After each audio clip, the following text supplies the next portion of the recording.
We're ready for the second round of the FCS playoffs. Today we'll get ready for the Bison at Illinois State. Plus, Matt Larsen on signing Tim Polasek to a long-term extension. Hot Mike starts now.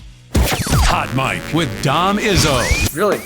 Really, Dom? No. I like what Dom's doing. Okay. Dom Izzo. Jeez, come on, Dom. What do you think I am, a magician? Yeah, I'm fired up, Dom. What else could I say? Absolutely. I was great to get on the field, and then Dom came up to me, and I'm trying to walk away from me. I just wanted to enjoy myself out there. Hot Mike. Great job. There's got to be some kind of intelligent question about something. Coach Dom Izzo, WDAY in Fargo, North Dakota. Can you give me a layup or something? Hot Mike. Presented by Northwestern Mutual. That program is second to none. On the networks of WDAY. You know, if it's not about sports, I find it very hard to concentrate. Here's Dom Izzo. Good Tuesday morning. Welcome to the It Just Hasn't Worked Out edition of Hot Mike on WDAY Extra. KSFL TV, good morning. Everybody in Sioux Falls, KNBN in Western South Dakota, and everybody online at Inforum.com. It is Tuesday morning, second day of December 2025. Welcome inside. Ready to rock and roll here on a busy Tuesday, the day before the day, tomorrow being National Signing Day, which will be a crazy one here. We're locked and loaded for our annual Signing Day Spectacular. We're really excited about what we got coming up on the show. We'll give you the full details on that before we wrap up today, as we're still finalizing a couple of guests, but we're excited about that and getting ready for what has become a really big deal around here. And this is honestly, and this is going to be taken as a total slight to the guys that are signing tomorrow, and it's not, but a year from now, 2026, for the 27 class, will be one of the bigger days we've had in the history of North Dakota, Minnesota football around here. There's not a doubt in my mind. With the guys that are getting the amount of attention that they are now, a year out from when they're signing, yeah, it's going to be a big, big day around here. And again, that's not to slight the guys tomorrow, because it's huge for them. But a year from now, we're going to be talking about Big Ten, potentially SEC, potentially Big 12 coming to northwestern Minnesota and North Dakota. Just flat out, that's what's going to happen. And that's not been done before. That's why a year from now, it'll be historic. That's not to take away anything from the 2026 guys, which more than a handful of locals that are going to be making it official tomorrow. And for some cities that have never had Division I attention, Valley City, Castleton are getting to experience it for the first time tomorrow. We're really excited about that. And we'll give you the full details I mentioned coming up later on in our show this morning. I mentioned it is the Nothing Has Worked Out edition, with the Vikings again making a move yesterday in regards to Adam Thielen, which I know has been discussed already. It happened after we signed off the air yesterday, so we'll get into that here in just a little bit as well. And I'm going to spend at least a couple more minutes. I know I did the end of the show yesterday on the Valley All-League team, and then we'll put it to bed. Just because the amount of responses I got yesterday warrant at least a little bit of rebuttal's not the right word, because I don't want to do that, but at least to further explain at least my positioning on it, and then we'll put it to bed, because it's silly to debate it any more than it already has been. It's honestly, though, it is a table setter for what we're going to have come early January when the Peyton Award comes out, because if yesterday was any indicator of where we're going, then Bo Brungard is going to win the Walter Payton Award. No matter what analytics you want to use, common sense you want to use, that is the way it's going to go. And be that as it may, it just, I'm not sure what else a Bison football player would have to do to win that award. I'll save that, though, for later on in the program. We got some Monday Night Football to show you from last night. The only reason we're going to show you any Patriots highlights, because we're inclined not to do that, is because they wore the best helmets and uniforms in the National Football League. They brought out Pat the Patriot last night, which was smart since the game was on national television against the Giants. Tell me there's not a better uniform, even with the Patriots, because I'm inclined to despise them. They are the best team in the National Football League. There's no ifs, ands, or bones about it. Marcus Jones helped that cause out. This is a 94-yard punt return touchdown against the hapless New York Football Giants. Made it a 10-0 score. Jackson Dart got the ever-loving you-know-what beat out of him last night. That is a monster hit along the side. This is already the second fracas that happened between the two teams. He's still moderately in bounds there. That got called for a penalty. Tempers were flaring. Patriots, that is a heck of a catch from Keishon Butte for a touchdown. 3 yards. It's a 17-0 Patriots lead. This typifies the night for what happened with the Giants on the whiff on the field goal attempt. That wasn't even close. I mean, that puts Charlie Brown to shame with him and Lucy. I mean, he chunked it. That's like a golf shot. What are we doing, New York? Young Wonku has had a long year. Later, May, this is on a rope. What a beautiful throw for a touchdown. Right in the bucket. Kyle Williams with a touchdown. Yeah, the Giants are feeling it because this is another year of bad football in the city of New York. Between them and the Jets, they have a combined 5 wins this year. Travion Henderson then gets loose. I mean, the Patriots, not a couple years ago, when Brady obviously was still there, they looked old. They've reformed this roster in 1 year with Mike Vrabel as head coach. Now they look like they're built to be really good again for the long term. They sacked Jackson Dart there. Part of a dominant New England effort. They win it 33-15 the final. They are now 11-2 and the best team not only in the AFC, in the entire NFL.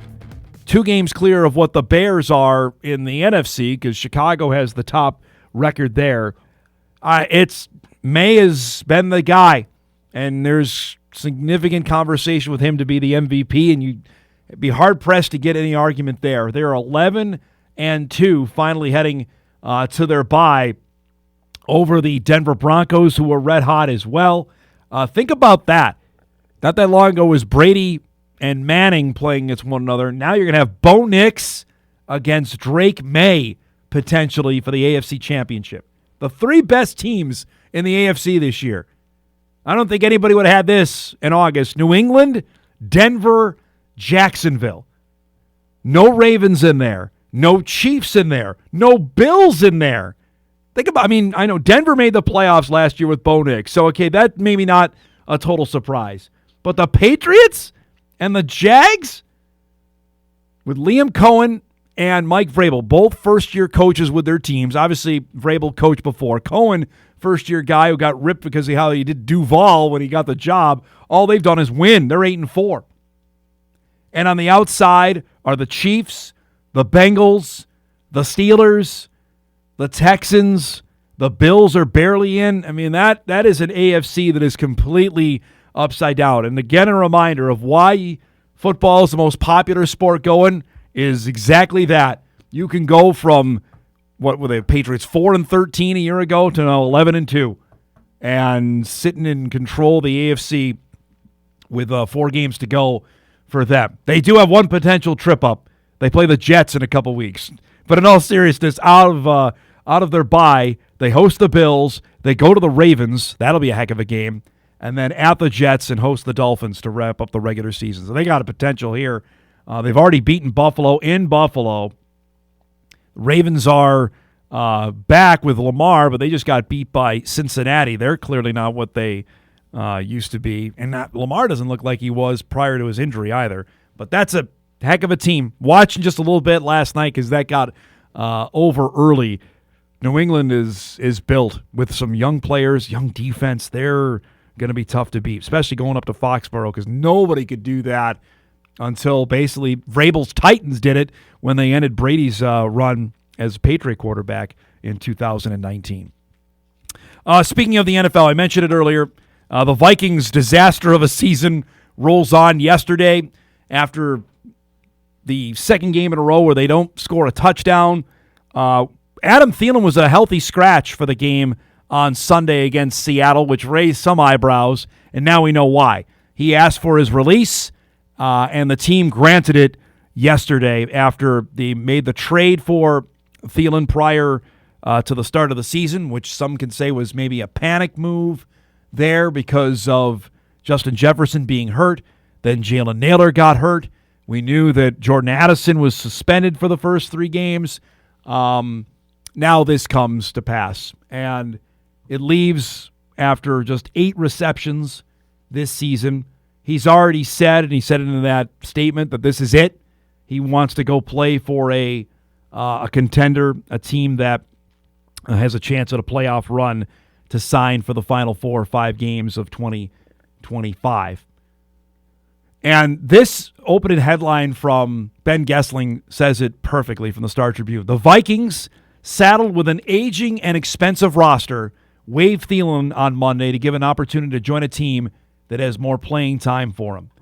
And it just, another move that didn't work out in 2025. You can point maybe to the Harrison Phillips being traded to the Jets as one of them. Granted, that was an elder player that they moved on, but they swapped 4 picks with Carolina. Think about that. In an August 29th deal to bring the 35-year-old receiver back to Minnesota for what he presumed to be his last NFL stop, agreeing to a restructured contract that reduced Thielen's base salary by $3.25 million in exchange for a signing bonus and a roster bonus that would pay him up to $1 million based on the number of games he was active. The Vikings sent Carolina this year's 5th-round pick, a 2027 4th-rounder. Boy, that's expensive to Carolina. I think we said that at the time. But again, the Vikes were in a position when they needed wide receivers. It's just we thought Thielen would be more in the offense than it ended up being. In exchange for a 2026 conditional 7th-rounder and a 27 5th-rounder. It's the equivalent of a late 6th-round pick, according to Over the Cap's trade value chart. This according to the Star Tribune. And the Vikings will end up spending about $4.65 million this year on Thielen, who they waived on Monday morning. Just another disaster move this year. And that right now, as you look at it, 4-8 with 5 games to go. And it just doesn't look promising that maybe they can win another game. McCarthy will be back practicing tomorrow in anticipation of the Vikings game with the Washington Commanders, who come in with 3 wins, and they've lost 7 in a row, and they have had their own quarterback issues with Jaden Daniels getting hurt with a dislocated elbow, one of the grossest injuries you'll see. No idea if he's going to be back. He hasn't been cleared for physical contact yet for the Commanders. But what has given you any hope that they can win a game here? Because they can't score. Justin Jefferson had 2 catches. I mean, just he's completely vanished this year. We had that shot yesterday in the highlights of him sitting by himself, which, I mean, anytime you have any, I don't know, disgruntled may be too strong a word, but when a wide receiver is not thrilled, you're going to know about it. Viking fans went through that with Stephon Diggs. And Jefferson has just completely vanished this year. You look at stat-wise what he's done. He has 62 receptions for 799 yards and 2 touchdowns. 2. And one of them came in the opener against the Bears, and I think the other one came against the Lions when that was JJ's first game back where he was great. That's it. The last 2 games, 4 receptions for 48 yards, 2 receptions for 4 yards. It's just wasting away here on a team that, frankly, had high hopes. And now, I mean, as we mentioned it yesterday, there's going to be some significant offseason moves here. There might be people paying with their jobs. O'Connell and Adolfo-Mensa just got contract extensions after last season. Obviously, the Vikes win 14, make the playoffs, and there's going to be hard questions on what was the thought process that McCarthy was ready to go and to let Darnold and Daniel Jones walk out the door. And I said it here, I was never going to pound on the table knowing that Sam, every game that he won, his value was going up. And he knew that. The Vikings certainly did as well. And then crashed hard Viking fans don't need any reminder of how the game against the Lions to wrap up the regular season or the playoff game against the Rams went, but it was not good. And the offseason money spent on aging offensive linemen, aging defensive linemen, has not panned out either. There's just some significant question marks coming the way of the Vikings management after this season is over. As we mentioned, though, what they have left on this season, the game with they have Washington still. They have a game with the New York Football Giants. They still have the Packers and the Lions to play as well as part of the final 5 games, and then a game at Dallas, which is not going to get flexed out of Sunday. Unfortunately for you Viking fans, that game is going to get on national TV because it's Dallas. That's what they have left, and they can lose all of them. I know the Giants looked miserable last night against the Patriots, but that's a coin flip game. And then the last 2 against the division teams, that's not going to go well. At this point, I'm interested as Viking fans, would you want them to lose out knowing you get a better pick? Because at this point, at 4-8, there are still, I think, 10 teams worse. That's that many bad teams in the NFL this year. We've got a packed show coming up for you here on this Tuesday morning. A lot to get to. Our guest lineup is brought to you by Northwestern Mutual. Coming up at 9:35, our guy Mike McFeely will join us in his usual Tuesday time slot. No shortage of things to chat about with Michael. We'll get into that coming up in just a few minutes. At 10 o'clock, North Dakota State Athletic Director Matt Larsen will join us on what's been, I'm sure, a hectic last few days, as the signing of Tim Polisic was taken up, I imagine, of quite a bit of his time early last week. We'll get into the specifics of that. And the Bison starting another playoff run coming up on Saturday. It'll be the Bison's 40th home playoff game. Think about that. 40 home playoff games since this run began in 2010. That is a ton. There are teams that haven't even played 40 games over the last 4 years in the regular season, let alone 40 home playoff games. That's coming up at 10 o'clock. As we mentioned, on the eve of National Signing Day, you'll get to meet one of North Dakota's top prospects. Valley City's Trey McPartland will join us on signing with North Dakota State, how this all came about. Trey joined us back in April when he committed.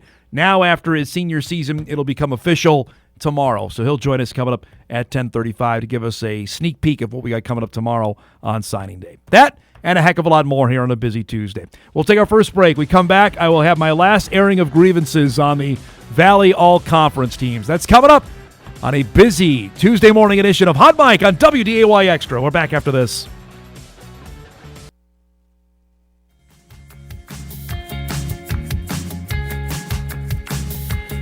Welcome back, everybody. Off and rolling here on a Tuesday morning edition of Hot Mic. We have our 3 finalists have been announced for the Buck Buchanan Award, which goes to the top defensive player in FCS football. Our guy Craig Haley just tweeted this out, that Andrew Zock, who is the great defensive lineman from Mercer, is one of the finalists. James Conway will be going as well from Fordham University out of the Patriot League, getting some representation as well. And Joshua Stoneking is going as well from Furman.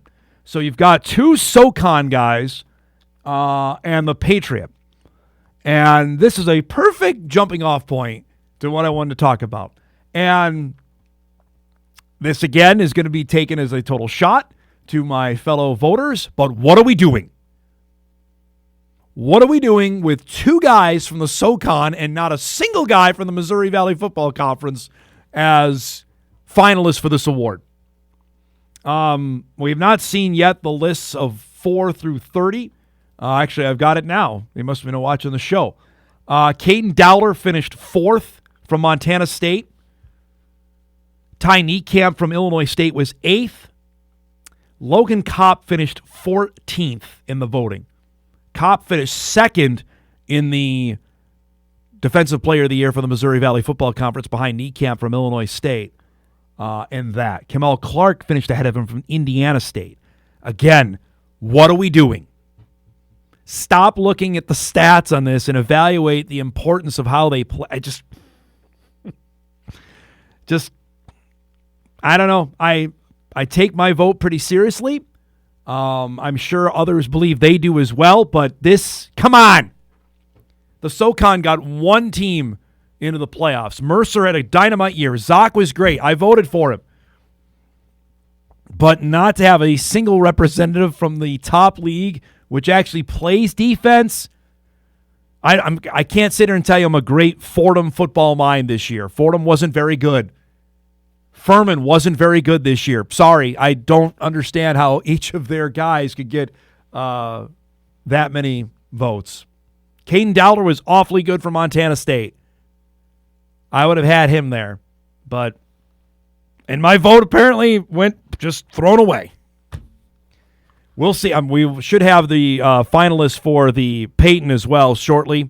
I would imagine, and we know 2 of the 3. The third might be intriguing to see who got up there. We'll let you know on that when we get that. That is a perfect jumping off point to yesterday with the release of the All-Valley team, which we spent a little bit of time on, and then my social media blew up on this because I tweeted out exactly what I said on the show yesterday, which was at one point the Bison got 10 guys first-team selection, right? But they did not get any individual major awards yesterday. Not the Offensive Player of the Year, not the Defensive Player of the Year, not Newcomer of the Year, nor Freshman of the Year. They did get Coach of the Year. Polisic won that award. But in all the years that North Dakota State has gone unbeaten, I went back and I double-checked this because I thought this was accurate, and I was right. Of the other years, the Bison have went unbeaten in Missouri Valley Football Conference play. 2013, Brock Jensen was the Offensive Player of the Year. 2018, Easton Stick and Jabril Cox were the Offensive and Defensive Players of the Year. 2019, Trey Lance and Derek Tuska were the Offensive and Defensive Players of the Year. This year, nothing. Nothing.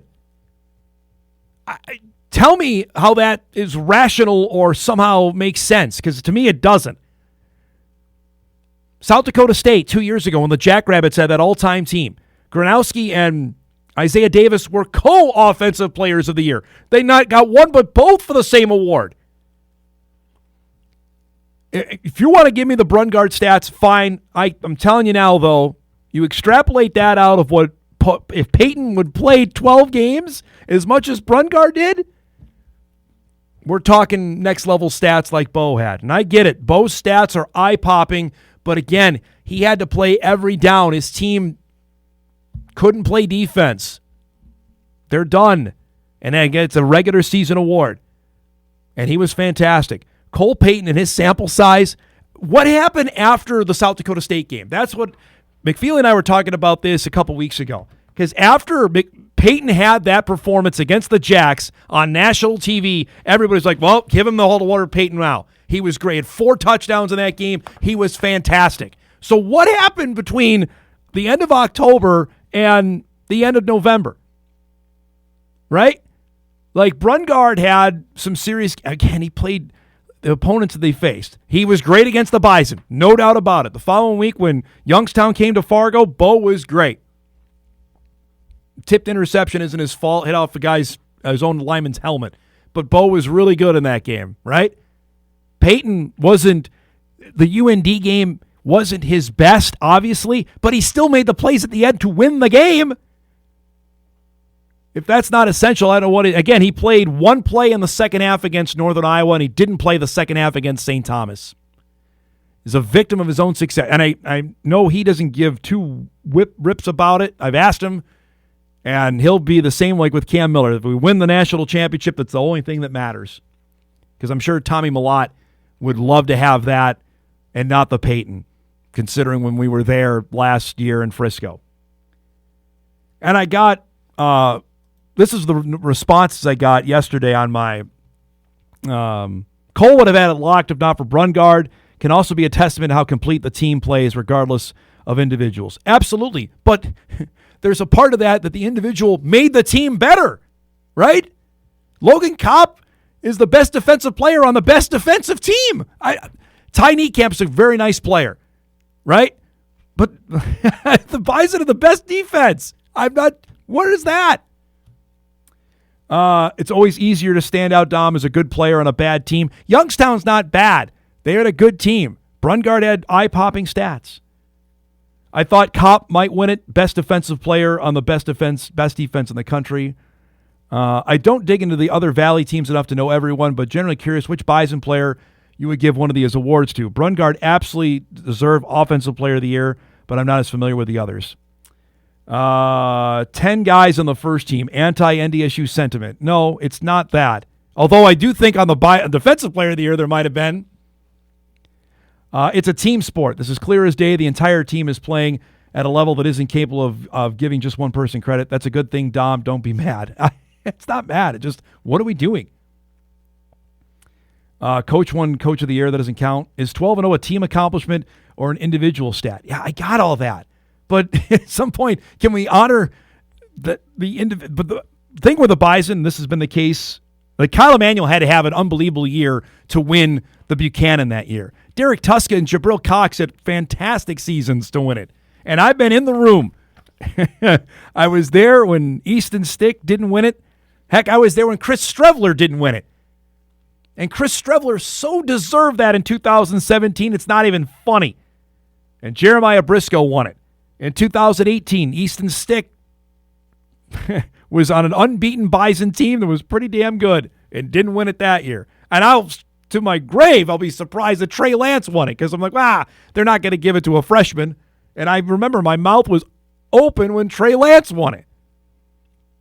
And we're arguing about silly things here. I understand it. But hey, when it's a sports talk show, we can do it because this is what the time is allotted for. Just, to me, I needed to make it make sense on that you're unbeaten, have the best team. And heck, there were a couple of times where, Kleiman got overlooked, Matt Entz got overlooked, Craig Bohl could have won it I get it. But to me, yes, it is a team award, but the individuals help make the team good. Isn't that what we're talking about here? Like Peyton's performance helped the team. Kopp was great, helped the team win. Heck, Reese Kessel had a great freshman year. I'm not sure how Kessel didn't get selected for that award. He had a catch in every game but one at tight end, and every one of them went for over 20 yards because he only scored one touchdown? Do better. And that all stems back to the Buchanan Award here. 2 guys from the SoCon. Yep, they racked up a bunch of tackles. You know why? Because their teams were on the field a ton. Just make it make sense. And I know I'm the only one shouting at the clouds because it's FCS postseason awards. I get it. But for a team that went unbeaten and dominated the way they did, I don't understand that. All right, I'm done with that. Let's break. We come back. Our guy Mike McFeely will chat. I'm sure he's always in a chipper mood. We'll discuss with Mike what's going on. There's no shortage of topics there. Hot Mike comes back after this on WDAY Extra, KSFL, KMBN, and Inforum.com.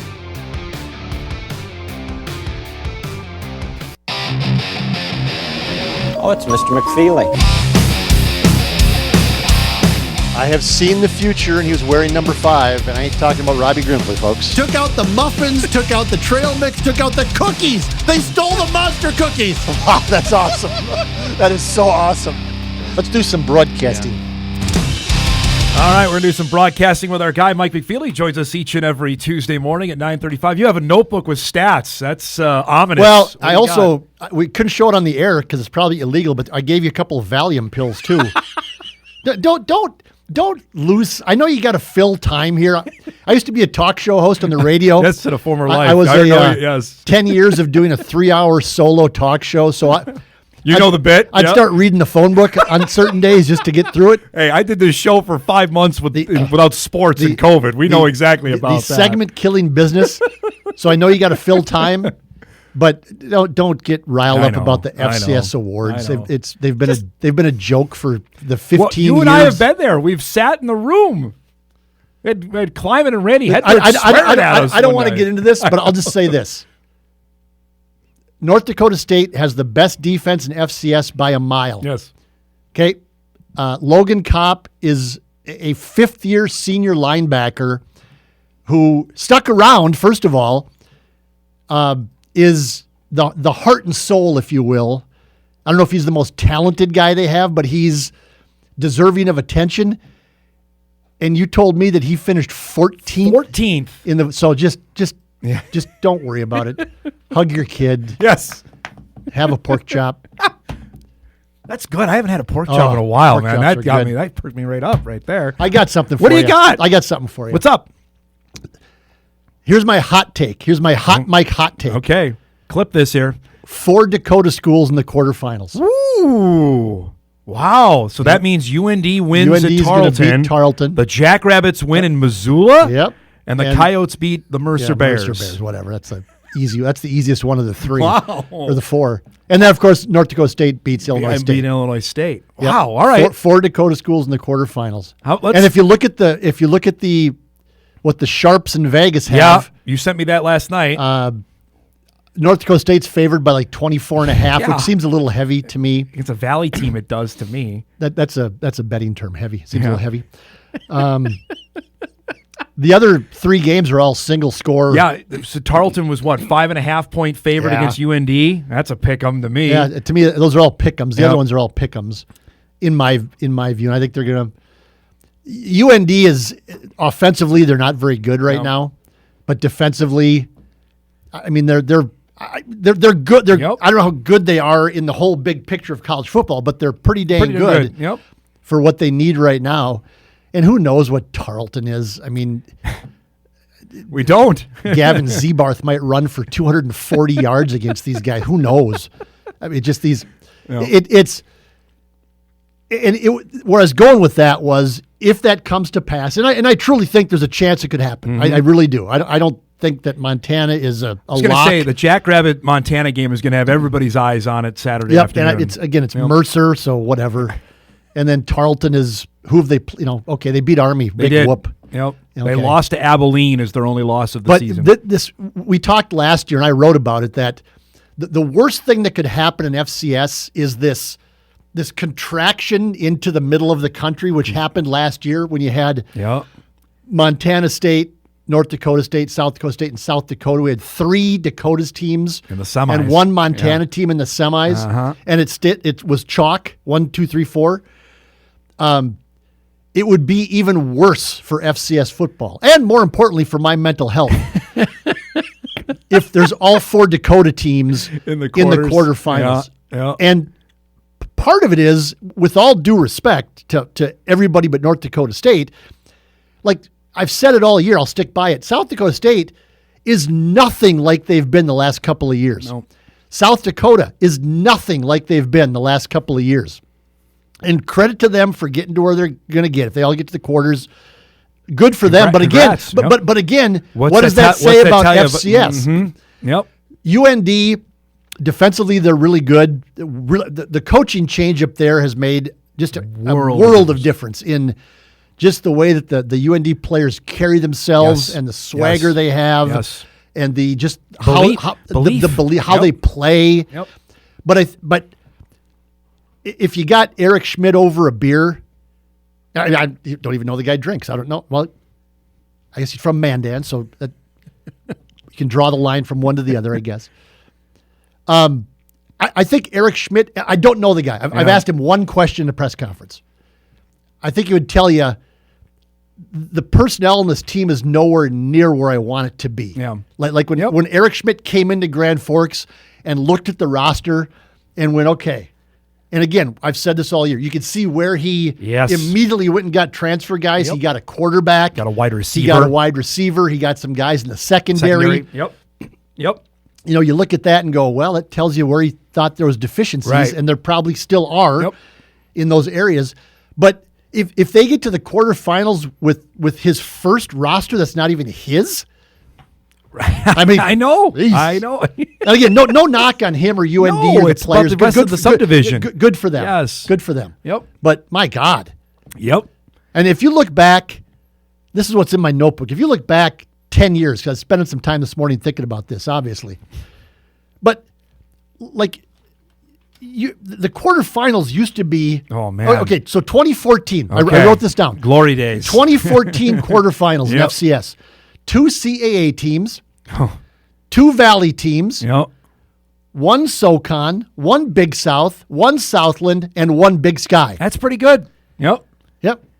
That's pretty good. Quarterfinals in 2015, 3 Valley, 1 Ohio Valley, Oh, that's Jack State. Yep. Yeah. One Big South, one Southland, one Patriot. Oh, that was Colgate. beat James Madison, and one CAA. Okay. Yeah. And now there's if my hot take comes to pass, you're going to have 4 teams from within 300 miles of each other along one freeway and 2 states that are going to be in the quarterfinals. The great part about FCS for me when NDSU first got into it was absolutely every right. corner of the country. You could see a team. Yeah, when Coastal Carolina came here for the first time, that was such and their fans came from Myrtle Beach. It was awesome. The billionaire head coach, Joe Moglia. It was fantastic. And when Georgia Southern came here, they played option football. Yep. And so us Yankees are going, wow, the quarterback runs and pitches it. Even though he's really fast. Even though we saw that, with the Veer for years at North Dakota State. Yep. Eastern Washington, that's a Big Sky, but they were good. Yep. Cal Poly was decent back in those days. You had all of these teams all over the country, and they all played somewhat different styles. Like we used to make fun of Sam Houston. We mocked Sam Houston because they'd come up here and just get the pants beat off them. Yep. Right? Every time. Sam Houston was good. I mean, you look at what Sam Houston did in the playoffs out of the Southland Conference. Every year they won 3 games. They would, I mean, they a couple of times I think they got to the finals as an unseeded team. Yep, they went the long way. Did you watch the Southeast Louisiana Illinois State game? It looked like yes, I did. Unfortunately, my wife yelled at me when she got home from work on that Saturday because my eyes had bled all over the carpet from watching that garbage. I mean, UND didn't even play well against Tennessee Tech. And they won by 25. And they won by 25 points. Tennessee Tech looked like an NSIC. I'll take Mankato State over Tennessee Tech. And the Dragons Tennessee Tech would fight to beat Indiana State and Murray State to stay out of the last 2 spots in the Valley. Oh, yeah. Tennessee Tech and Northern Iowa are – I'd take Northern Iowa just because of the physicality. And they're not even that physical. No, not anymore. Not anymore. So, there you go. All right. All 4 Dakota teams. By the way, in the quarterfinals. If that comes to pass, look out next week because the Coyotes would play the Jacks in Vermilion, and what would be the oh my God, it'd be so awesome! It'd be the biggest game ever in South then you'd Dakota. and then by the way, if UND wins this one, they're in the semis. Correct, because they'll beat Lehigh or Villanova. Yeah, they won't just beat them; they'll beat them by 4 touchdowns, even without an offense that seems to not be functioning very well right now. Which means then the Fighting Hawks would play the Bison if North Dakota State moves on. If NDSU gets there. Correct. Oh, God, it'd be so awesome. It would be 1990 again. And Grand Forks would be burning cars in the streets. And here's the one thing I will say that was nice about this weekend, though, was a shout-out to the Yale Bulldogs. Because Yale, for Ivy League making it for the first time, beat Youngstown State, a comeback that was mind-numbing because Youngstown couldn't do anything offensively for the first time. I'm a Doug Phillips guy. I know you know that. Yep. Yeah, I've been on his bandwagon since he got the job after Pelini. Doug Phillips should go to the optometrist today because he was staring into the headlights for like 30 minutes of the second half there, not knowing what to do. No, and Yale they just kept running the ball and they would get 7-8 yards. Yale had some athletes. They do. They were. Harvard was not good. No, your Harvard manhandled. team was. Yep. That was bad. Yep. Yale did not look good in the first half, but by the second half, Yale's quarterback is legit. Yeah, Dante Reno's his name. Their running back, Pitzenberger's really good. Pitzenberger was trucking. The Youngstown State secondary, those cornerbacks wanted nothing to do with Pitzenberger. Nothing. No way. This was the thing that was most impressive to me. It was they were able to wrap up run guard. Nobody had done that all year. Frankly, nobody in the Valley had done that. He had 50 yards rushing against North Dakota State. Everybody settled down about how Bo Brungard ripped apart NDSU. No, he didn't. He had 50 yards rushing. Give me a break. He had 3 turnovers. And by the way, UND also had UND held him as well. So UND the narrative that he was unstoppable in the Valley is a bunch of crap. He's a really good quarterback. Congratulations to him for winning the Peyton Award this year, which he's going to do. He's going to win. Because whatever. Yep. Good for him. But to say that nobody stopped Bo Brungard in the Valley, he had 50 rushing yards net against NDSU. But can we put some hope though in your theory? Hey, now the Ivy maybe can insert itself into the conversation like you're talking about for another conference that could rise up, or no? No. Don't think so? No, Yale they're good again, and their safety is really good. They have receivers that were good. Yes. So Yale they're fine. They would have beat the pants off of Tennessee Tech. You know that. Good Lord. And Southeast Louisiana, what are you doing? I don't know what I'm watching those games I know. What are you doing? I don't. I mean, I don't understand it either. how bad is the Ohio Valley that Tennessee Tech? Well, we saw two of the teams. Like they rolled through that league like it was we saw nothing. We saw SEMO. They weren't very good. No, they're terrible. Tennessee State we saw. Jax they were Leatherwood's bad. in the portal, by the way. The great name for the kid from SEMO. Fantastic. Yes. 6'7" quarterback. Yeah, Yes. he was fine. Yep. I mean, but they were bad. Yes. And Tennessee State was awful. atrocious. Yes. Correct. There's the answer to the question of how bad the Ohio Valley was this year. All right, let's break. We got a couple emails coming in. We'll get to them and much more with Mike McFeely as we roll on a Tuesday morning edition of Hot Mike. We're back after this.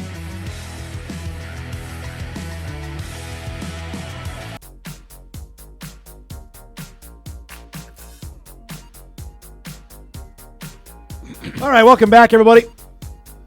Matt Larsen going to join us, NDSU AD, in about 10 minutes or so to chat on the contract extension that one Tim Polisek got. We haven't had your thoughts on this because it went down last Tuesday.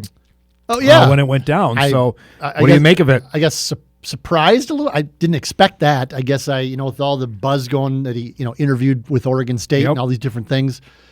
But good for North Dakota State. Good for Tim Polisek. Odd, a little bit odd that an FCS coach would take an extension and to pass up.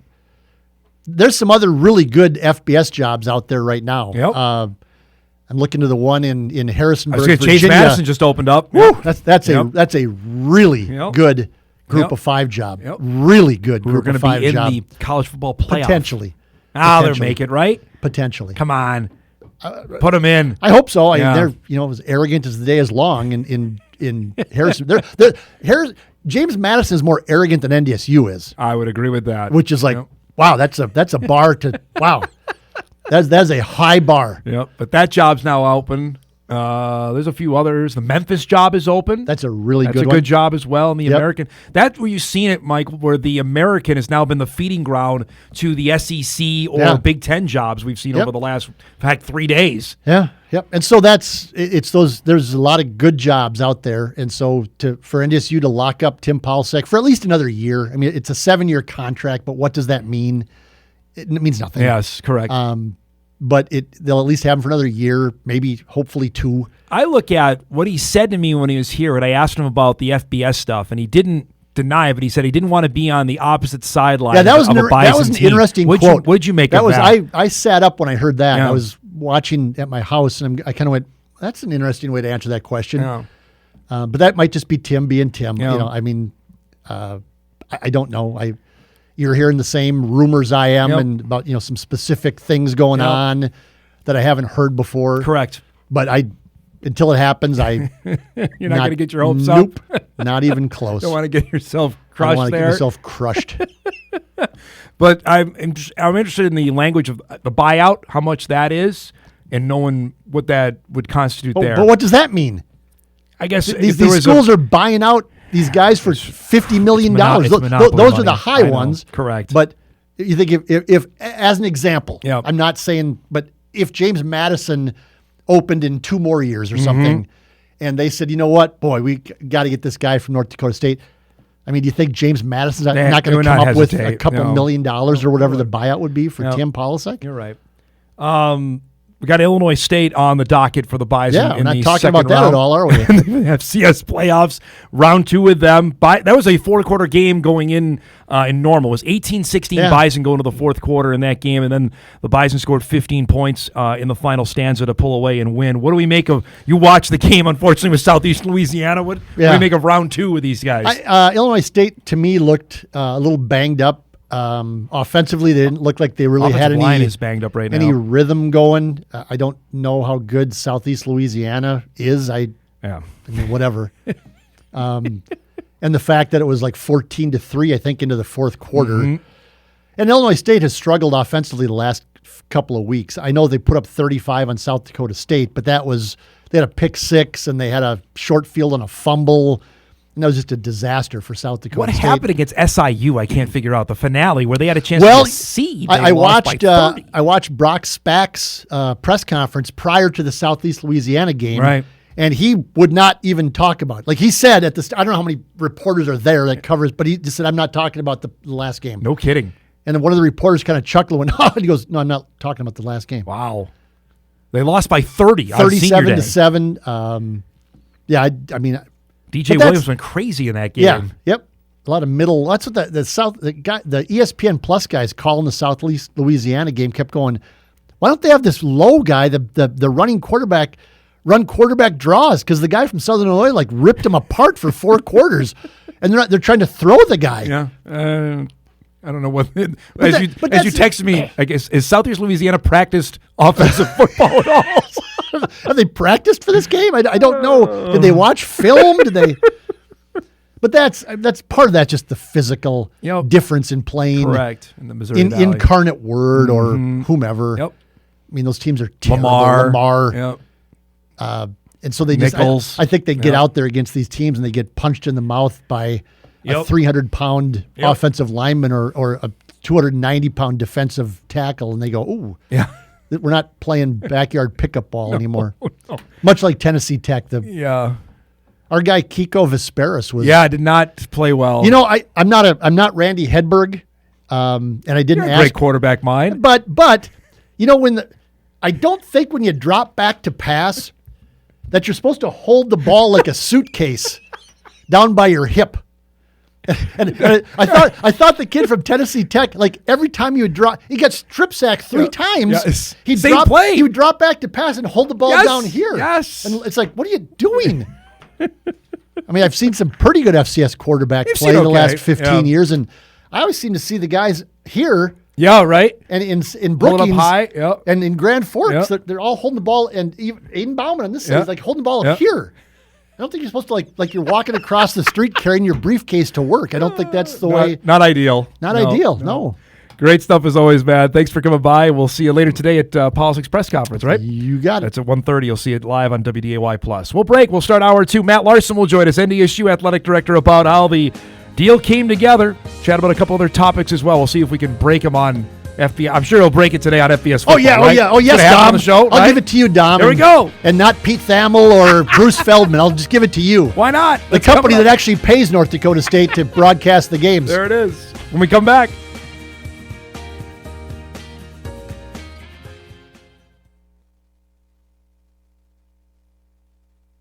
This is Hot Mike. Hot Mike. On the networks of WDAY. Here's Dom Izzo. Welcome back, everybody. Hour 2, ready to rock and roll here on this Tuesday morning. Mentioned National Signing Day tomorrow. You'll meet one of NDSU's incoming signees out of Valley City. First time that the Highlighters will have a Division I football recruit. That's coming up in about a half hour here on the show. Excited to have our next guest on, who I'm sure has had a really easy and quiet last couple of weeks. As we talked earlier in the show on Tim Polisic getting his contract extension last week. North Dakota State Athletic Director Matt Larsen joins us here to start hour 2. That must have been a heck of a lunch you guys had on Monday. That's what I asked Tim about. Can you give us the lowdown on how long has this been in the works? Well, it was supposed to be Monday, and we moved it to Sunday, just given all of the things that were going on. And I would say this, that's what I've always appreciated with the 3 coaches I've been able to work with here, is just, I think, really good relationships. And I think we're on the same page in a lot of ways. And, I want what's best for them. And, I think they've really enjoyed being here. But no, I mean, Tim and I have been talking for a while. Knew this was going to be a really interesting cycle of coaches, even you go back to this past Sunday with the amount of firings and immediate firings and just the pace of all of that. And so if I'm waiting until the end of the season, then, I'm probably missing it. And so we started having conversations a while ago, and, he knows how I feel about him and wanting him to stay here at NDSU for as long as we can. The thing I wanted to ask on your statement about significant additional resources, can you describe what those would be? Well, I think there's the number of things, and again, I go back to it. We already support our football program really well. right? And we've talked about that over the years, and but there's certain areas where we can continue to improve, and NIL and rev share is an area where, again, that's going to continue to be a focus of what we're doing. The Green and Gold Fund is doing really well. It's a credit to our fans and donors. Retention of staff's really important too. So being able to lock up a really good assistant coaching staff that I think we have in place right now. We have 2 really good coordinators who lead both sides of the ball. And so I think those are 2 areas specifically that I can speak to that we're going to continue to invest in, because I think we have really good people and want to continue to be able to recruit at a really high level. How upfront, Matt, was Tim about what opportunities or potential opportunities were going to come his way? He's always, and again, that's why I go back to that relationship. And I've always told them, I know every coach, every person has aspirations potentially, but I also think that this is a really good place, and you can be really selective going from here. And so our coaches have always been really open and honest with when they're approached or there's opportunities or they have interest. And that's what I've always appreciated and respected. And I think that relationship allows for that. And so, yeah, I mean, he's always really open when there's opportunities presented, and we get a chance to talk through it. He'll ask me my opinion, and so again, I think that goes to just the relationship that he and I've been able to build over the last 12 years. To have this done, is that a sigh of relief that goes with it? It is. Well, I actually got to enjoy Thanksgiving, so that was good. No, it is, and I think for a handful of reasons. One is I think he's a really good coach, and want to keep him here for as long as we can. 2, I think, and he would tell you this as well. I mean, we have a playoff to focus on, and without any distractions, and that was important for both of us to be able to try to get this done as soon as possible. So the focus is the team and the game this weekend, and hopefully making a run. So yeah, I mean, it's definitely a relief from that standpoint. And again, like I said, seeing all of the craziness that happened on Saturday and Sunday. To already be done, have our coach in a really good position was definitely reassuring. Matt, I asked him when he was here last week that was there a possibility down the road of a potential FBS move enticing enough to stay, and he told me he didn't want to be on the other sideline of facing, and I think he told you this, of facing a Bison team right. that has moved up. Is there any progress in that on FBS? Because I think at least for me, the red light went off, like he's staying for an extension here. Is there potential of an FBS move maybe in the offing? Well, I think Tim said it really well. When you look at where we've positioned ourselves now, again, our success, where we're going to invest here over the course of the next couple of years, as I've said, we very much look like an FBS program. Our goals haven't changed at all in terms of wanting to compete at the highest level. I do still think there are a number of realignments that are still going to happen. And so part of it is just being prepared as best we can if that opportunity presents. And so I think Tim sees where we are as a program. He's been at other like programs and sees where we are in comparison to some of those, sees the value that NDSU brings, not just on the field, but just nationally, a brand, a recognizable brand. And so I think he sees the same things I see in terms of optimism of, there could be an opportunity here on the road. To fund the head coach at an FBS level, was that necessary, you think, for that maybe that last check mark to say, hey, we're ready when the phone call comes? I've tried not to get too caught up with, and either is Tim, in terms of trying to compare this salary to another place. There's so many other things that go into it in terms of investment in the program overall, and obviously the head coaching salary is part of that.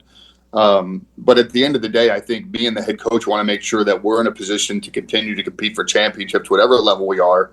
And so the head coach salary is part of that, but it's not the only piece. And so that's where, again, I appreciate, my and Tim's relationship of looking at the program holistically and what makes the most sense for our program to continue to compete at a high level. All right, I want to ask a big picture here. Because just following everything that's happened over the last few days, and there's been quite a consternation on the calendar. And we've talked about this. How do you fix it? Does that mean an earlier start? Like, are we starting August 1? Like, because right now you're making coaches leave teams that are either in the college football playoff or chances for it, or leaving teams on the FCS level that are competing for a national championship. Can we rectify this? Well, I think the hard part now too is, you still go back to, and we experienced this during our last two, coaching changes is, now we're early signing day. Early signing day is where it's located. Now, again, some FBS programs may say, we're not really concerned with signing day because we're recruiting the portal. So less of an issue there. But I do still think that for programs like NDSU, having the signing day where it is and now the portal being such a condensed time period as you're getting ready to start the second semester makes it really hard. And so if you're a program that is looking to make a change, I don't know. And again, seeing what we saw on Saturday, on Sunday, where a coach was fired and the coach and his replacement was hired an hour later. I mean, that's what you're starting to see. So I don't know if I have a great answer of what the right windows are, but I would argue, I mean, every year we've changed the portal window since they've been put into place. And I would venture to guess that the January one is not going to be here to stay for very long either. Would a summer signing period help things? I know that's been floated out there for football. I think it could, or definitely earlier. I think it could. I mean, having signing day the week after the regular season ends makes it really, really hard. Makes it really hard. And we've seen that and it's been way worse the last couple of years. And I get it, right? That's why we moved so quickly with our last two hires, because we wanted to have a coach in place for signing day. And so that's a big part of it. Coaches need to know, or kids need to know who they're coming to play for. So I do think it's not a matter of just the portal, but I think signing day and the portal need to be looked at together. And I do think maybe moving signing day earlier may make a lot of sense. At least let's solve that problem, and then we got to figure out the portal issue as well. You plug one hole, and there's two others that are leaking on that. That's kind of where we're at right now with college football, maybe all of college sports in a big picture. This was your first year of not being on the FCS playoff committee after a 5-year stretch. First off, how did you feel that the committee did in bracketing the 24 teams? I actually thought they did a really good job, and I thought, especially given, I think, some of the challenges that final Saturday presented. I mean, there were a lot of upsets. Again, I think some teams played themselves in or out of the bracket, like we've talked about a lot. So, but I honestly think in general, and I always think committees send a message. And again, not intentionally, but based on who they select. And I think strength of schedule was something that was important to this year's committee, and that's why you ended up getting, 6 Valley teams in, which I thought was really good. And so that's, to me, I thought in general, where they bracketed, where they put some, 8, 9, 10, those are always really hard ones, and everybody could always argue that this school could have been here or whatever. But, at the end of the day, I think the bracket came out really well. And there's been it's been interesting to see, though, already you've seen some road teams win and you've seen some home teams win, so it'll be interesting to see this next round here. All right, were your feelings conflicted on what happened in Youngstown? Obviously, I know you want the Valley to do well, but Yale in the Ivy League, and I've been championing the Ivy League for the better part of a decade. They get 2 wins, and Yale has the kind of performance that they had on Saturday. It's interesting. I mean, I watched it. I watched a little bit of the first half, and then I switched over to some other games because I thought it was kind of out of hand. Yeah. And as I was watching the score, ended up coming back. And, I think at the end of the day, it was a fun football game to watch. Now, fun for Yale, not fun for Youngstown. But I do think that part was good to see. I think the challenge I do think it's good that the Ivy League is in. The challenge is going to be how we continue to evaluate a 10-game schedule with 2 less data points. I mean, that makes it hard. I was talking with Bill Chaves yesterday, who's on the committee. I'd love to see if we could build, we had this on the softball committee when I was on it, a non-conference strength of schedule metric. Because I think that's really, really important when you're starting to look at teams, whether who's getting seeded or whether you're getting in or not. I think that's really important because those are the things that you can control.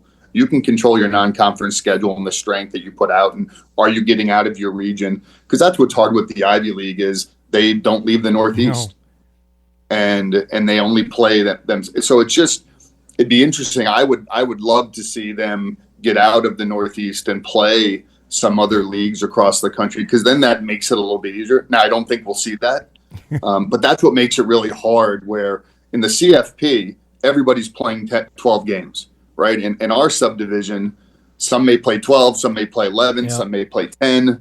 And so it's not always apples to apples. And so that's the thing that we have to try to figure out. And I think that future committees are going to be challenged with.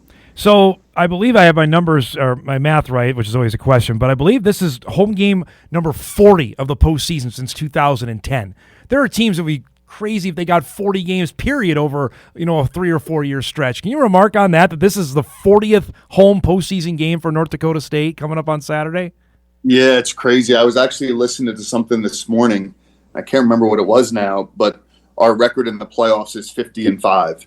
And it's crazy. I can name the 5 losses, right? I mean, it's insane, but it does. I mean, no, we've been fortunate. I've remarked on that before, and I think it was when we were in the 30s where we've had 30 home playoff games, and now it's going to be 40. I don't think this run will ever be duplicated again. I mean, just what this program in terms of consistency and culture and philosophy and all of those things and the way it's carried forward through 4 head coaches. And obviously we know, I mean, it's, and again, we've been very fortunate and because of it is, home field is critical if you're going to look to try to get to a national championship game. It's critical. And so, I mean, you heard Tim talk about it multiple times throughout the year about playing for that home field because that really sets you up in a much better way. I mean, some of our 5 out of the 5 losses, 2 were on the road. 3 were on the road, and 1 was in Frisco. the national championship game, and 1 was at home. So it just goes to show, of our 5, 4 were outside the Fargo Dome, right? And so that's where, I mean, being able to play here and having the home field advantage and all of those things in the crowd, that all plays into our success in the postseason. On the flip side, it's game number 40, and we've talked ad nauseum about getting fans back out, which I think, honestly, this year you'd say you'd have a pretty good year of attendance size, knowing full well you didn't have UND and South Dakota State on your schedule. I thought crowd-wise has been pretty darn good. What's the challenge now when you have a team that fans know to start the postseason to come out for the game on Saturday?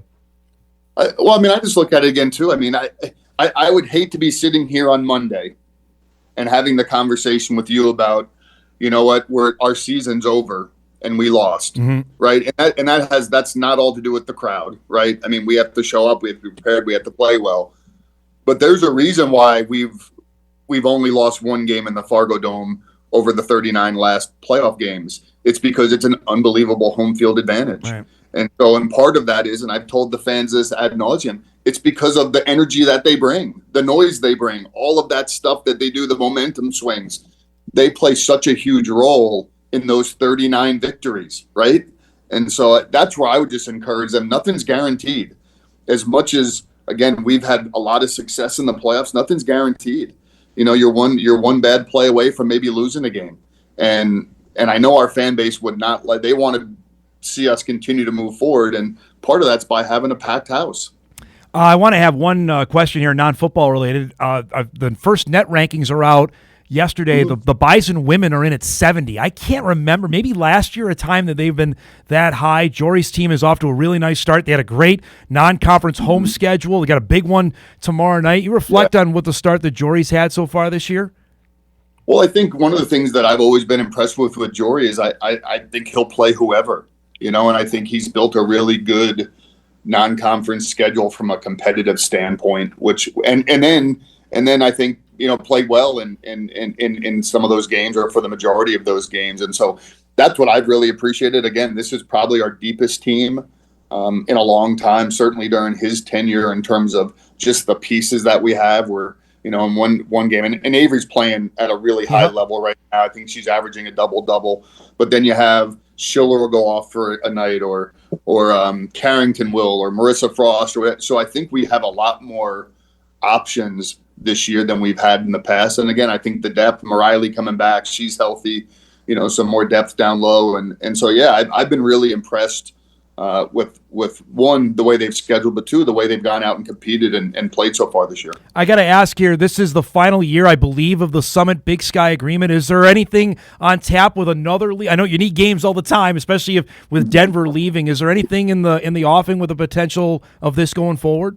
Yeah, so the women's coaches on both sides have decided not to move forward with it. And I think partially, scheduling on the women's side, I don't want to say it's easier, but it's easier. It just is. I mean, I think women's coaches are way more open to playing whoever. High major teams. Yeah. Yep. It's just that's the reality. There is a lot of talk on the men's side. There was definitely a lot of interest for us to continue it. Just with the numbers of we have 8, now they have, 12, 14, whatever it is. And so it's not going to move forward in the form that it had. Okay. But we are having conversations like we did a handful of years ago of trying to do something with the Montanas, maybe the Idahos, the Dakotas, to try to say, hey, because they're in a very similar boat, geographically isolated, really hard to get home games. Is there something that we can do to try to keep some version of this alive? Great stuff as always, Bud. Thanks for doing this, and we'll see you later today. Thanks for the time. All right, thanks, Tom. Appreciate it. Matt Larsen joining us, NDSU Athletic Director, with some insight onto Tim Polasek's new deal. We're trying to scrape anything out of the FBS morsels on that. Again, I will tell you, I have heard more rumblings on this than I have in other. What does that mean? I don't know.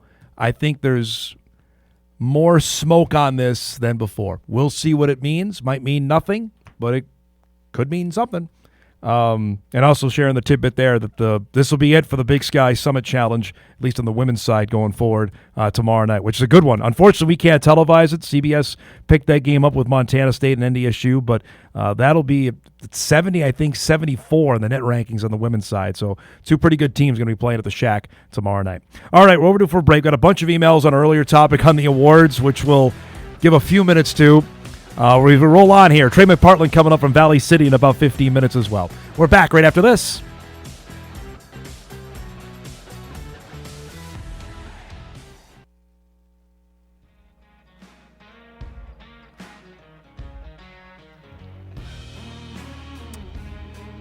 All right, welcome back, everybody. Thanks to Matt Larsen for giving us a few minutes here. I got my buddy Mike Skogan, friend of ours who watches the show, numbers nerd like myself, sent me a Post-it note with with Bo Brungard's play. He had 645 total plays, 4,702 yards, average yard per play of 7.28. Cole Payton was half of that number of plays. Payton played 342 total plays. Think about that. He had 300 less plays than Bo Brungard. Okay, so all argument goes there. He had 3,409 yards, an average of nearly 10 yards per play. I mean,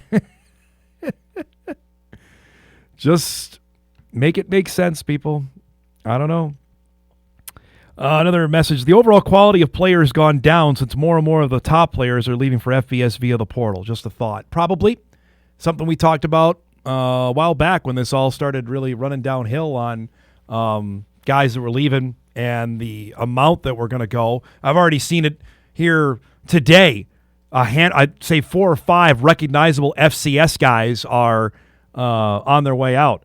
Flash Wilson, Youngstown State's dynamite wide receiver, just selected to the all-newcomer team. I'm looking at the email right now from the league office on the newcomer team. Flash is on there. He's not coming back to Youngstown State. He's got a year left of eligibility after starting his career at Slippery Rock, Division II guy, who's now going to play, I imagine, somewhere Power 5 football. He's a talented guy. I'm looking at – this is probably next to the all-conference team, newcomers right there, because that – if you're on that, then every Power 4 coach is looking like, all right, well, South Dakota State's got this guy. Can we go get him? All-conference is the same way. We know it's in basketball. We've hit that nail how many times over the last couple of years that how many guys in the Summit League are back. If you're on the all-conference team in the Summit League, it means you're gone the next season. It's just fact. Now I look here, there's a handful of guys that have transferred down. There's a handful of younger players. Reese Kessel is on there, redshirt freshman for North Dakota State. DJ Scott is a drop-down, was from Kennesaw State, who is on the all-conference team. Nate Tosted is on that, redshirt freshman from Rolette, North Dakota. Congratulations to Nate for being a newcomer. South Dakota State's got a couple guys on here. Alex Bullock's one of them. He's a transfer down from Nebraska that's on there. Julius Loffridge is on there as a transfer, you could say, up, as he's coming from Fordham to South Dakota State. Defensively, Zach Vanderpool's on there, redshirt freshman for the Bison, defensive lineman, had a great year up front for NDSU. Grant Nolan's on there from UND, their corner, who was really good. Freshman. Again, that's the guys you have to worry about. Dexter Niekamp from Illinois State, another guy that's a redshirt freshman who's got eligibility remaining. Owen Ostrowski is on there. He's the guy from Northern Iowa who transferred down from Tulsa. Nick Yatsko's on there from Indiana State. If you guys remember the game in Terre Haute, he was all over the place. He's a redshirt freshman. That's the kind of guy, if I'm Indiana State, if I'm Kurt Mallory this morning, that's a guy that's going to be getting phone calls. He was an all-conference guy and all-newcomer. That's the kind of guy that will warrant phone calls coming his way. Like, hey, are you happy there? Because we might be able to get you such and such amount of money in the portal. Just a matter of fact. Dom, I would suggest any time that you have to resort to words like if you extrapolate, your argument breaks down immediately. The bottom line is Brungar put up his stats in the Valley, not some crap one big league. No doubt about it, not arguing that. But to Mike's point, what happened in the Bison game is accurate. He had 50 rushing yards. He threw 2 touchdowns. He ran for a couple as well. But it's not like he had 150 yards against the Bison. You know, Cole had the one game against UND where he was hemmed in. And at the end of the game, Peyton made the throw to Kessel, and he scored the winning touchdown. He did exactly what he had to do to win the game. And again, I'll go back to the game against – tell me what happened from South Dakota State to now that made people say, oh, there's no way he can win it. Because that night, I remember – vividly driving home from Brookings, my phone is blowing up with people saying that Cole Payton is going to win the Walter Payton Award. That was October 26th. So between then and now, something changed. And the whole thing is Payton didn't play. Payton didn't play the second half of one game, or basically 2 games. And the one game, he wasn't great. And Youngstown State, he was okay. That has to be it in the minds of the voters, because nothing else makes sense to me. That's the only reasoning on that. All right, I broke my own rule. I wasn't going to talk about it anymore. Now I am done.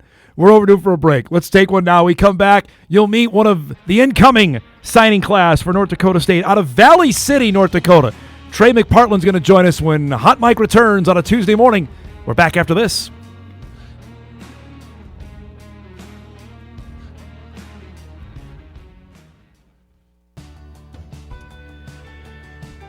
Welcome back, everybody. Don't forget, tomorrow morning, it's our National Signing Day Spectacular. Join us 9 to 11, our normal time frame here. Jeff Kolpak will join me. We'll have a few of the Bison signees. NDSU head coach Tim Polasek will be in studio with us as well for the final half hour, 24 hours from right now, to discuss the signees. That's coming up tomorrow. We've done it for about a decade, whether we've been on the radio or TV with our big signing day show. We're excited for that coming up tomorrow. One of the guys that will be making it official tomorrow gives us a sneak peek at signing day today, as Valley City will join the list of Division I cities in North Dakota, as Trey McPartland will sign tomorrow morning to play for North Dakota State, and he joins us here on the day before. So let's just start right there. What are the emotions like knowing this is almost done? Yeah, I can't wait. I've been committed since like April, so just getting it over with, finally making it official, a lot of stress. So we talked in April, and that was fresh, right? So we haven't updated. What's the last 8 months been like? Has the phone still been ringing? Have you closed it off? Or describe what this last stretch has been like. Yeah, I kind of closed it off. I wasn't like actively trying to get recruited by anyone, but after I committed, Minnesota ended up, they sent a coach out to practice, and then they invited me to come on an official visit to their Wisconsin game, but I didn't end up doing that. What was that like, knowing that, hey, there's still people want to talk even though you've committed already? Yeah, it was cool. It was weird because the rivalry game would have been this weekend, so like less than a week before signing day. Trying to get that last little surge in there. Tell us about why NDSU. What stood out, and what made you say this is where I want to go? Outside of being so close, what else stood out to you? Yeah, I always go back to like the relationships, and then I am an hour away, so I can't even count how many times I've been on campus. And then the culture for O-line there, obviously I know I'm going to develop. When you had the opportunity, I think you came out here their junior day last year, and was that the first? When did you get a first inkling like Division I football is in my future? Somebody believes I can play at Division I. Yeah, it was the first game day visit I took. I remember Coach Paulsek pulled me and like 4 other guys aside and said that we were guys that they're going to be recruiting pretty heavy. And then, like I said earlier off air, I started thinking I was going to be a D lineman, trying to get recruited by that. But obviously you can't turn down NDSU's O-line is insane. And I think I'll develop better as an O-lineman than I would as a D lineman. All right, I got to ask, though, how good a defensive lineman were you? Tell me about that. Yeah, I think I'm pretty good. I had a good year this year, but obviously the focus was on O-line. Were there traits of playing defensive line that help you as an offensive lineman? Yeah, you know what a D lineman's trying to do and what they're thinking. So I think it helps you. You can kind of counter that. So when Paulsek told you that, just what was that conversation like with your parents? Like, okay, hey, the NDSU's going to start recruiting me pretty hard. Yeah, that was cool. Just talked about it the whole ride home. But yeah, we were all excited. So you end up making the decision in April. So, and I know you talked to us when you were on the show about that. I've gotten in your senior year and wanting to describe that. Were you able to play without any quote unquote pressure on you, knowing full well though that everybody be looking for you on the field, knowing where you're going to go play? Yeah, it was nice not to worry about the recruiting, take some pressure off that way, but still feel a lot of pressure because everyone's kind of watching you. When you look at now how this is all played out, if I had told you 5-6 years ago, was this the plan, or is this even beyond your wildest dreams that now tomorrow it's going to become official, a Division I football player? Yeah, no way. I always thought I was a hockey player. I thought I was going to play hockey after high school, but I kept growing and knew that wasn't going to happen. So okay, so what are you right now? 6'6"? How tall are you right now? Yeah, I'm 6'6", 290. Okay, so when was the last time you put on skates, man? Because that's scary to think about. Yeah, I played hockey last year, but this year I actually switched to basketball. So, what position were you in hockey? I was a forward. Oh my gosh! I was thinking about if I played this year, I was going to move back to defenseman, but. So, because I saw you, I think you've been in almost every Bison home game, correct? This year. Yes, correct. So I know I talked to you a couple games ago about what you were going to do in the winter, and you told me basketball. When's the last time you've played hoops, and how excited are you to do that this winter? Never, but I'm excited to learn. I don't know. I have a lot to learn. I don't really know basketball. I remember, my first open gym, I learned that you could only be in the paint for 3 seconds. Has practice started yet, or is it pretty soon? Yeah, we started yesterday. Okay. And then we had a morning practice today. How'd it go? How's it gone so far? Good. I think we'll be pretty good. I think all of our starters are returning. So. And then you throw you in the mix. That'll be all right then, right? Yeah. My goodness. All right. So how big a deal is this? It may be hard to comprehend because you're in the submarine, but in your mind, how big a deal is this for Valley City tomorrow, what you're going to do? It's big. I think coming from a small town, it's pretty cool. I'll get a lot of my teammates at my ceremony tomorrow morning. What has this been like for them, knowing that this is going to happen? How much have you been able to communicate with them? Because this is different for everybody. You're going through it, and they're probably this is the greatest thing ever. Yeah, I don't know. I try not to talk about it too much. I feel like it doesn't really come up at practice and stuff.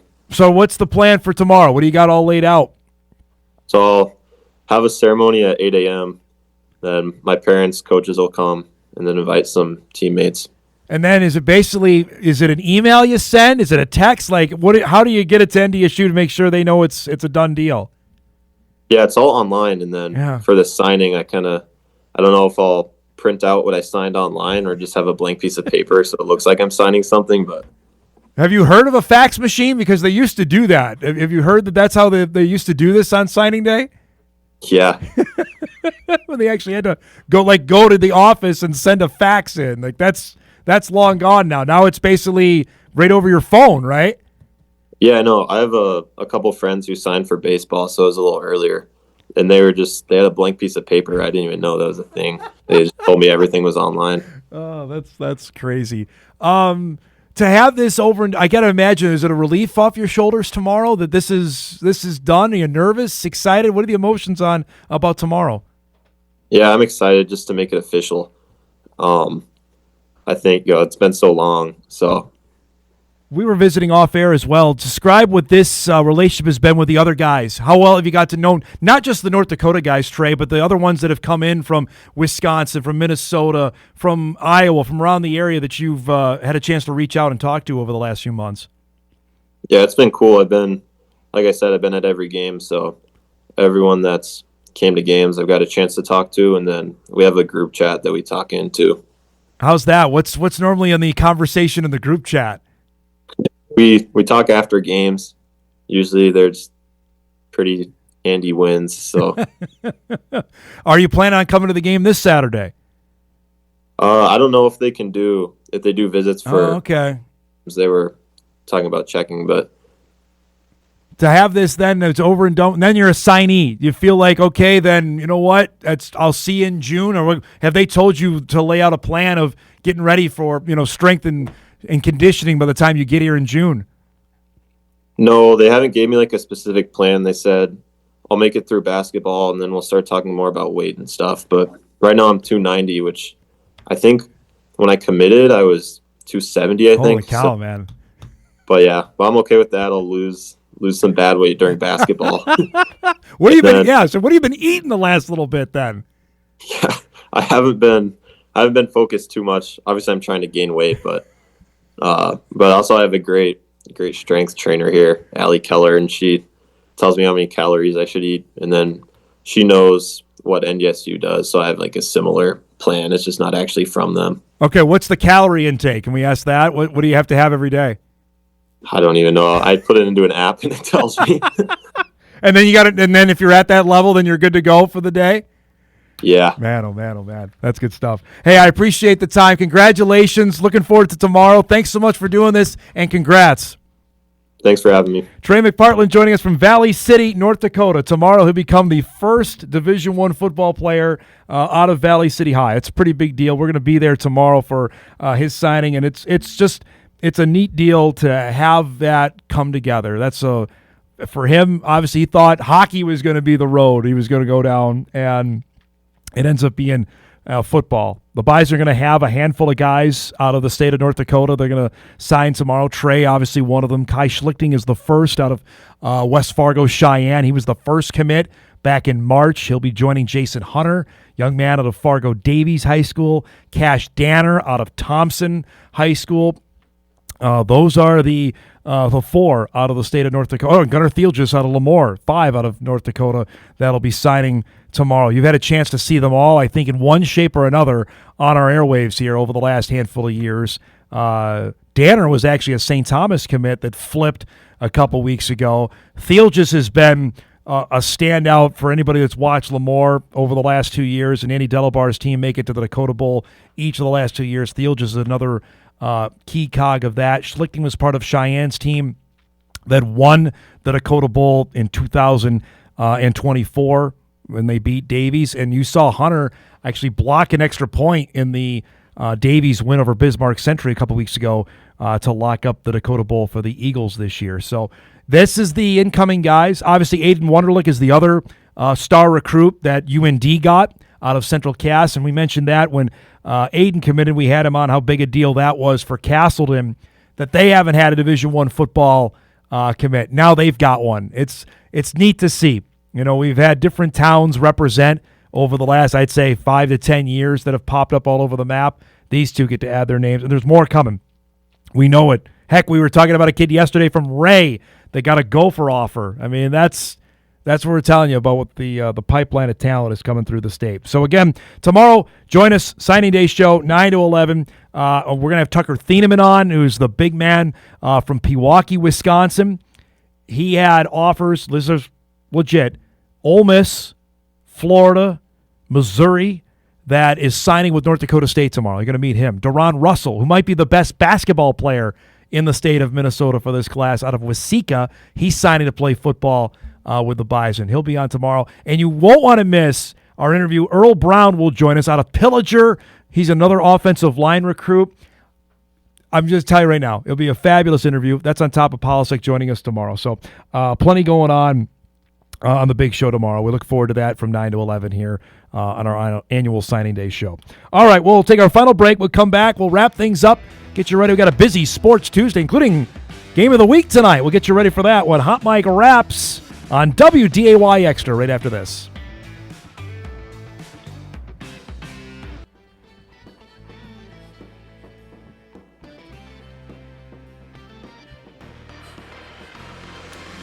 All right, wrapping things up here on this Tuesday morning. Little breaking news here. As we mentioned, we had the finalists announced for the Buck Buchanan earlier in the show.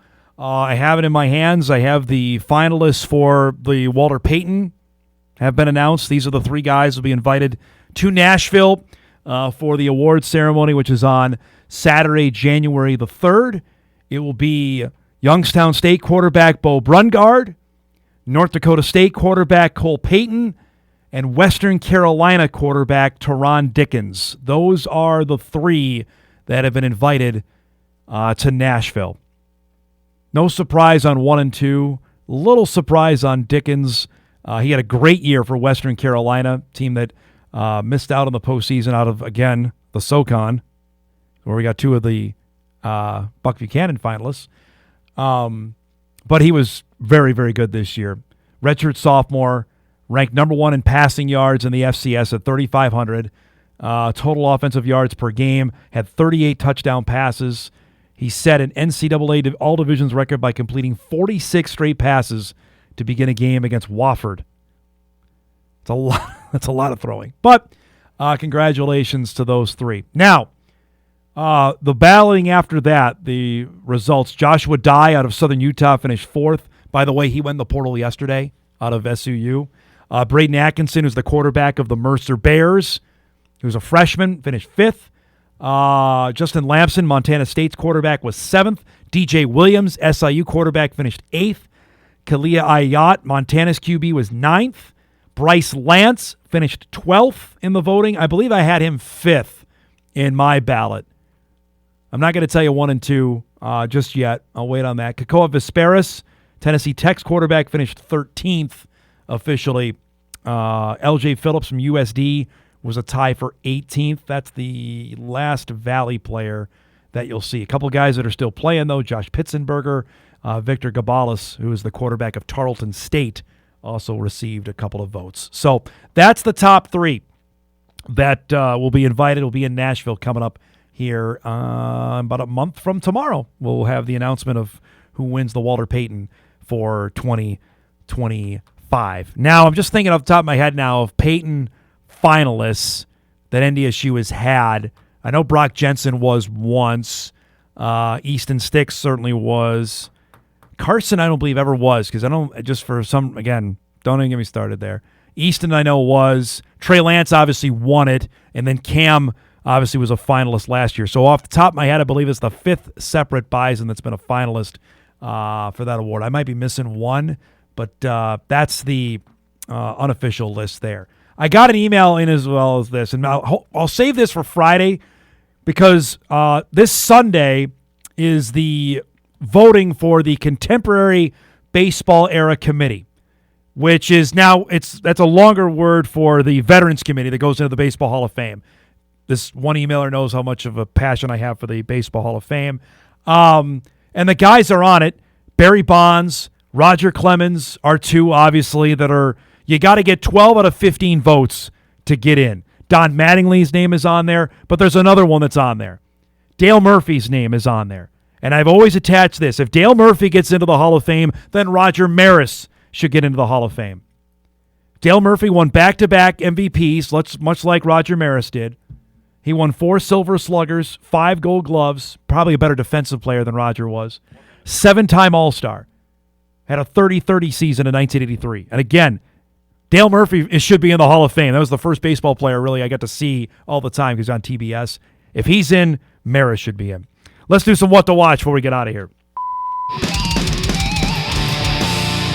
I open up the can of worms on that. We'll do that coming up on Friday. Okay, we got high school game of the week. Got hockey tonight here on Extra. Cheyenne and Davies will drop the puck 7 o'clock tonight as we get the boys hockey season getting going. They're a weekend. That's coming up tonight here on WDAY Extra. The Wolves are in action against the Pelicans tonight on FanDuel Sports North, as are the Red Hot Wild against Connor McDavid and the Oilers. Pretty good hoops matchup tonight as well with Florida and Duke, 6:30 on ESPN. Our thanks to Mike McFeely, to Matt Larsen, and Trey McPartland. If you missed any of the show, you can podcast it later today at Inforum.com. You can watch a full recap on WDAY+. Thanks for joining us, everybody. Have a great day. We'll see you tomorrow.